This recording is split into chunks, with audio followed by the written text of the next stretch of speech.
O deputado evangélico Ottoni de Paula recentemente fez declarações públicas onde afirmou que acredita que Deus usou o presidente Lula para manter a liberdade religiosa no Brasil. Durante um discurso, ele orou pelo presidente Lula e o homenageou pela sanção de uma lei que institui o Dia Nacional da Música Gospel. Ottoni de Paula destacou a importância dessa iniciativa como um reconhecimento oficial do impacto da música gospel na cultura e sociedade brasileira. Tendo as mãos sobre o presidente, por favor. Senhor Jesus, nós queremos neste momento lhe apresentar o presidente da República, Lula. E queremos como igreja, Senhor, abençoar em nome de Jesus a sua mente, sua saúde, sua família, a primeira-dama, Dona Janja. Pedimos a tua bênção sobre a vida do presidente, de todos os seus ministros. Como igreja, o abençoamos, como diz a tua palavra, e o povo de Deus diga amém. Amém. Amém. Isso enfureceu o pastor Silas Malafaia. Só pode ser piada. Lula virou agora o benfeitor das religiões no Brasil. Segundo o deputado Ottoni de Paula, ele disse que foi Lula o responsável por manter a liberdade religiosa no Brasil, que estava ameaçada, e garantir a abertura de templos. Isso é brincadeira, eu já vou responder. Onde é que o Ottoni falou isso? Na promulgação do projeto de lei 3090/23, de autoria do deputado Raimundo Santos, da Assembleia de Deus, lá no Belém do Pará, que cria o Dia Nacional da Música Gospel. Foi aprovado por ampla maioria e Lula só sancionou. E se ele não sancionasse, o Congresso derrubava o veto dele. Ele quis tirar casquinha com o eleitorado evangélico, não fez nada demais. Agora, vamos para a colocação de Ottoni. Ottoni, não fala uma asneira dessa não. Quem garante a liberdade religiosa no Brasil e a abertura de templos é a Constituição. Cláusula pétrea que ninguém pode mudar, o artigo 5º. Eu vou ler o inciso 6º e parte do 8º. Não faça isso não, Ottoni. Olha o que é que diz. É inviolável a liberdade de consciência e de crença, sendo assegurado o livre exercício dos cultos religiosos e garantida na forma da lei a proteção aos locais de culto e sua liturgia. Que Lula garantiu isso? Abertura aqui do inciso 8. Ninguém será privado de direitos por motivo de crenças religiosas ou de convicção filosófica ou política, etc, etc. Que conversa é essa? Lula garantiu? Sabe o que ele está falando? É do Código Civil aprovado em 2003. É que ele era garoto, ele não sabia ou não sabe de nada. Em 2003 foi feito o Código Civil. Colocou as religiões e os partidos políticos na vala comum, como uma instituição qualquer. E aí eu tenho que falar a verdade.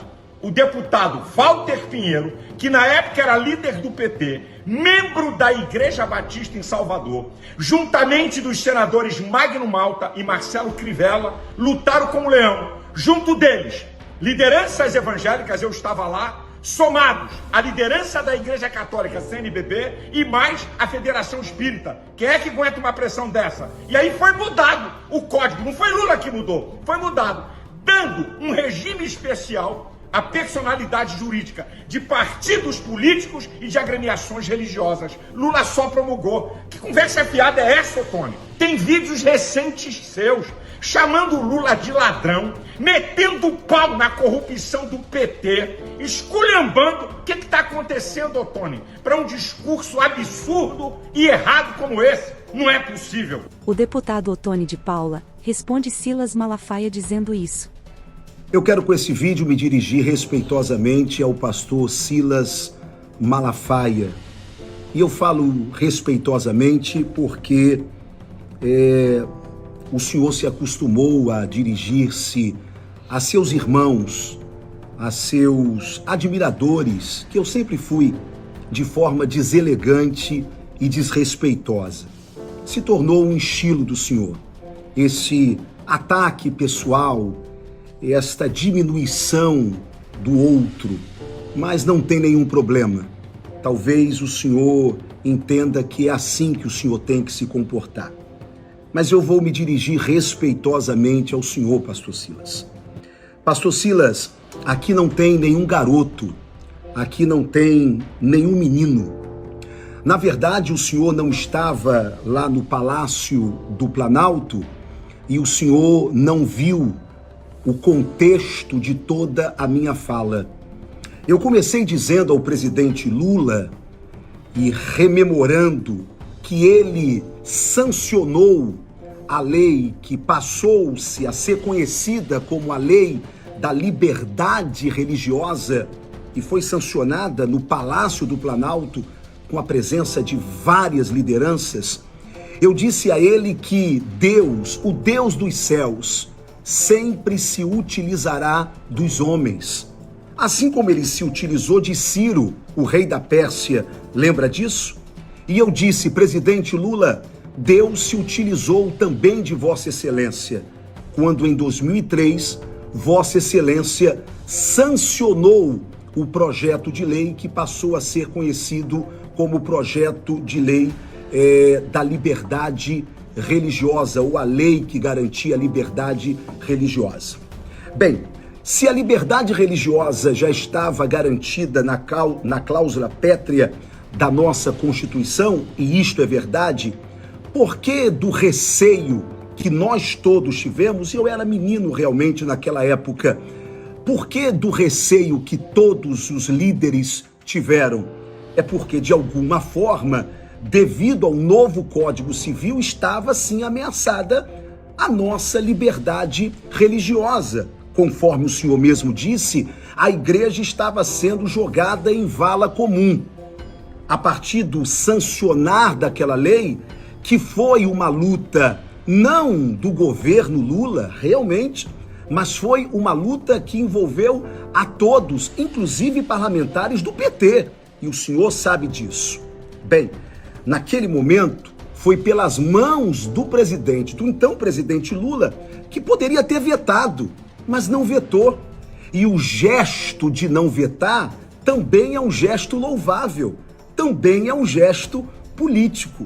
Foi só isso que eu disse. Eu não coloquei na conta do presidente Lula em quem eu nunca votei, tá, pastor Silas? Em quem eu nunca apoiei. O senhor jamais verá um vídeo meu apoiando Lula.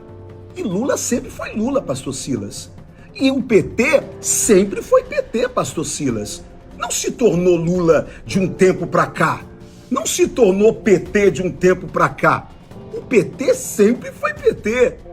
O Lula sempre foi Lula. Eu nunca votei no Lula e não vou votar. Eu nunca votei no PT e não vou votar. Pastor Silas, que Deus lhe abençoe e que o senhor possa entender que nós somos irmãos. E irmãos precisam se dirigir com o mínimo de respeito. Sabe por quê, pastor? Porque as paixões políticas passam e a nossa fraternidade em Cristo continua. Essa postura chamou a atenção, pois Ottoni de Paula, que já havia sido crítico ao governo Lula no passado, agora demonstra apoio em questões ligadas à liberdade religiosa e valorização da música cristã. Registre aqui nos comentários sua opinião. Muita sorte para você! E até o próximo vídeo.